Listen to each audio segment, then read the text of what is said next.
Maswerteng hapon po mga ka-STL natin sa Batangas. Narito na po ang mga numerong nanalo sa STL Batangas ngayong hapong ito. August 17, 2026, 4:30 PM, second row result. Yan. Makikita nyo na po ngayon sa screen ng inyong cellphone ang mga numerong nanalo sa STL Batangas. In exact order po yan. At kung maswerte namang natayaan nyo po ang mga numero niyan kanina, congrats po sa inyo. Ano nga bang magandang numero ngayong araw na to sa STL Batangas?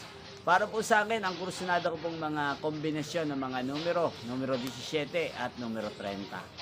At ang pangalawang kombinasyon na bet ko sa Batangas ay numero 5 at numero 23. Sana ang mga yan ay manalo po sa third draw, maalin man po sa dalawang kombinasyon na ibinigay ko ngayon lang. Inyo pong napanood ang resulta ng STL Batangas channel na to, Roderick Hernandez TV. Muli nyo pong mapapanood ang resulta nito para sa third draw mamayang 8:30 PM dito po sa channel na to. Thank you for watching.